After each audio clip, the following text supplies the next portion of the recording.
Cormac Goat, National Cora and Cater Cheese, Wakers Golden Group of Pain. Thank your group for giving us the extra time. Minister, this is another fine mess you got us into. And you as Minister of Transport, when this broke, you were having cop on, or no cop on, or copped out, whatever, you were cop 27, this is what we were told.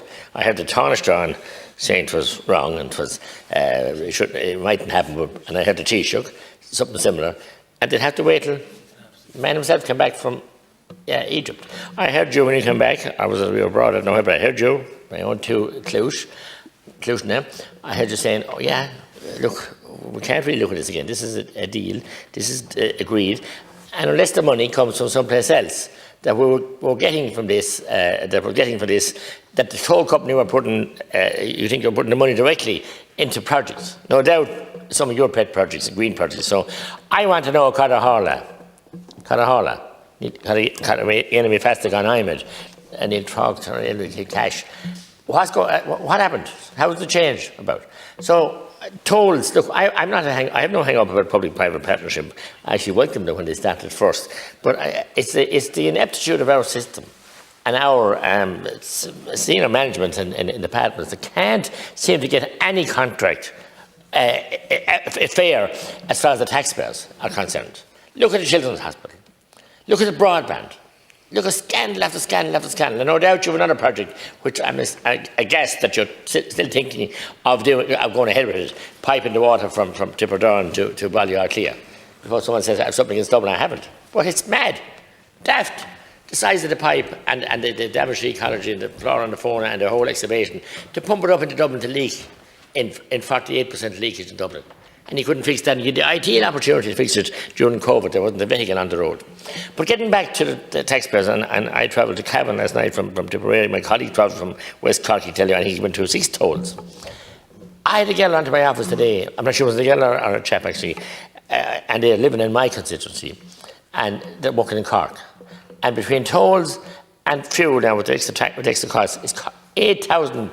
It's costing for that person to travel to Cork to work for Tipperary, which is 60, 70 miles at most. That is savage. She gets no tax allowance for that. No one takes any account of that as regards her wages and her taxes she pays. It's just criminal. It's criminal. And I mean, the toll bridges, and I heard Deputy Murphy just talking there. Yeah, what about all the fumes and pollution when all these stop-start? And we know these trucks are hard there on fuel. And of course, the more accidents on the truck, the less damage on the roads. But you don't even seem to get that because you're charging them, you're fleecing the lorry drivers, and it's massive. You think of that both ways. It's just incredible. But why? I mean, you allow this to happen, and you have representatives in contact with your department on this company. I was told that's what I understood. Or you have someone looking into it, and you knew this was happening before you flew off to Egypt. You knew this was happening. You were forewarned because there is, you can tell me I'm wrong if you want to, but, and if you didn't know, you should know. Because you must have some oversight over these bodies. You just allow them to charge what they like and gouge who they like and take that kind of money.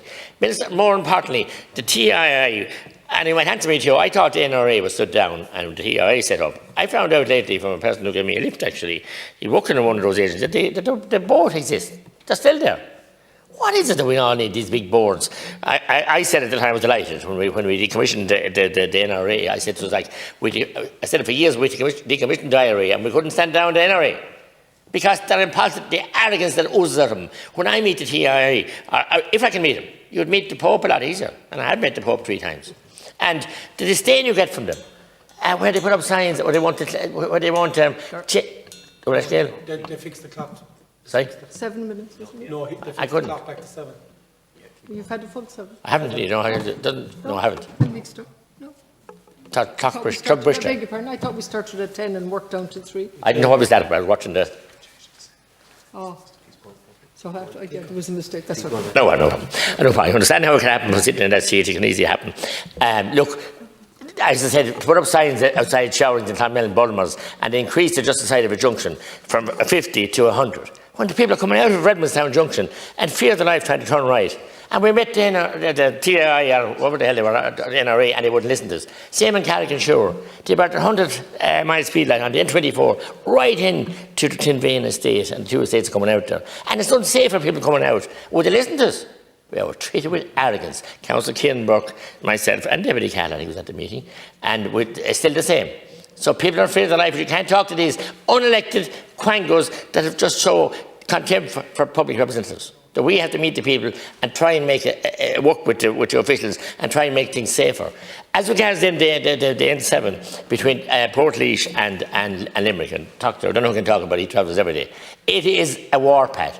When it rains, the drainage is obviously wrong and the camber is something wrong and something wrong on the surface. I'm not an expert, but I know a bit about road making. That's what people tell me who are experts. And the Gardaí called out their accidents and are afraid of their life. People have lost their lives on it. People have been maimed on it. Accident after accident because of wrong drainage, wrong bitumen, wrong bitumen in the finished product, and a wrong camber. A recipe for disaster, and it's unfair to motorists. You have a sign up now catching them the speed they do here and there in both cameras and the in-between speed, the average speed. I have no problem with that, but I have a problem that you can't put up flashing lights when it's rained to please water ponding on the roads. A new motorway. And the Gardaí will tell you privately that there's something wrong with it, because they're out there every day. And council officials will tell you, but not publicly. You won't give in, so you have people unsuspecting. Well, the same way on the M8, or the M8 between Clare and Mitchelstown. Because there's mountainy terrain in the Galtee Mountains. You put inferior pipes in there. I told them at the time. Flooding now, there's 18-inch pipes taking water out of streams that a 10-foot pipe wouldn't take. And the road is getting flooded, and unsuspecting motors are being wiped out, upside down, jackknife trucks, you name it. And it's scandalous that we have roads like that. And since the drains were put in and the road was opened, 10 years ago now at least, nobody looked at one of the inlets or the drains. They're all blocked, and streams have been blocked, and the water flowing down to the motorway the last 6 weeks. And it's that you won't. No, it's fine. It's designed and it's delivered in PPP, and it's finished, signed off on the council. The people who built it are gone. Roadbridge Sys did a good job, but we need maintenance on these motorways as well as everything else. We need to make sure the water's not getting onto them. Ecology and waterfall change. So there's nobody looking at the drainage or up in Quaid there, the different happenings up there. So there's huge issues there that needs to be rectified, Minister.